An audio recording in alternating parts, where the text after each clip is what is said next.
Hey, check out my pandemic lack of haircut. Pretty cool, huh? Actually, to be completely honest, to say that the pandemic was the cause of this haircut isn't really true. I've been quarantining with somebody who can cut hair. So, really, this is here for another point, and that is that I used to have long hair. Here, take a look. Ooh, high school ID. Look at that haircut. Holy smoke. And there was a side of me that said, now as I get older and older and older, that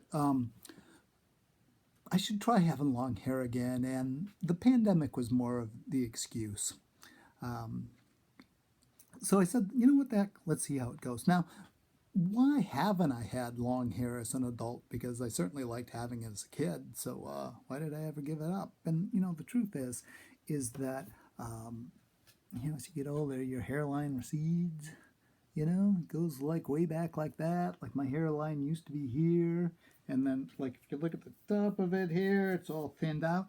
And frankly, it comes a certain point where your hair is fizzed out enough that you just look stupid when it gets long. And like, so I was going like, would it really look that stupid? Medium long, it looked really stupid.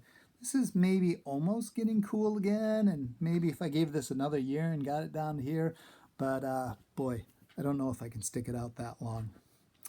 But there are the reason you do things, and there are the excuses you make for the things that you do, and these are sometimes not exactly the same thing. There was certainly a side of me that said, I'm going to let my hair grow out just so that I can show I'm not one of those sniveling, whining cowards who, when this whole pandemic started, went like, oh my God, I can't get a haircut. And then they'd go down their basements and pet their little machine guns and go like, oh God, somebody's coming to get me, but I got my machine gun, but now they're forcing me not to get my hair cut. And it's like, look, I'm going to do this. Nobody's going to mistake me for one of those idiots. But why did I have long hair here when I was a kid? And really, there was something similar going on besides just a style of hair. And to address that, let's think of the song Crosby, Stills, and Nash's Almost Cut My Hair. I remember hearing that song when I was, God, early teenager, it must be, the Deja Vu album. And I remember even being kind of embarrassed about it because, boy, we all had long hair, and it was like, your flag that you were flying. I'm a long haired person. But that song was always kind of silly, like slightly an embarrassment. And just kind of refreshed my memory, I pulled up the lyrics over here. And I think the thing that really struck me was the line, I feel like I owe it to someone, where you're changing the way you look because you feel you owe it. And there was absolutely a side of that when I was a kid. You had long hair to identify with a certain part of the population, and that was your freaky left wing protesting the war rock and roll side that said, I'm long haired person.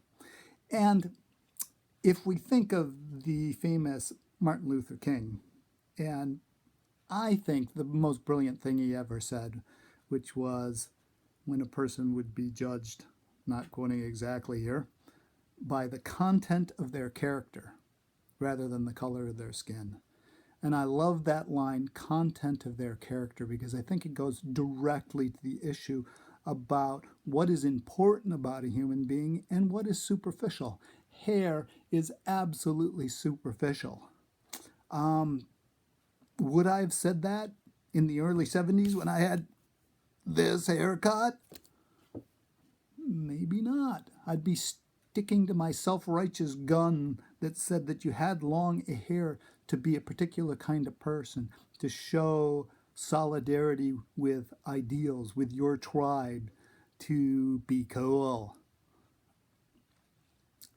And where does that get you?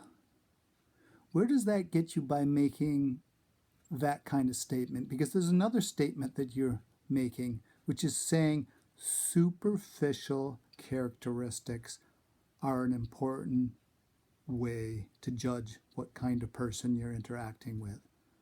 And if we're really going to say that, then haven't we opened the door to other superficial characteristics?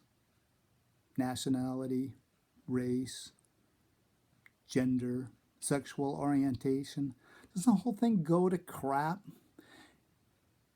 And thinking about this now, when I think of my younger self, who was so heavily attached to the idea that that image of having long hair made me part of a group of people who were superior to other people because of the way we were.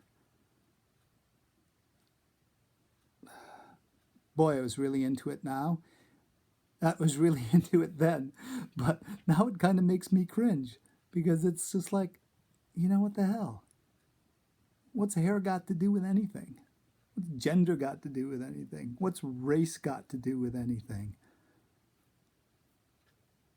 Are these things the content of a person's character?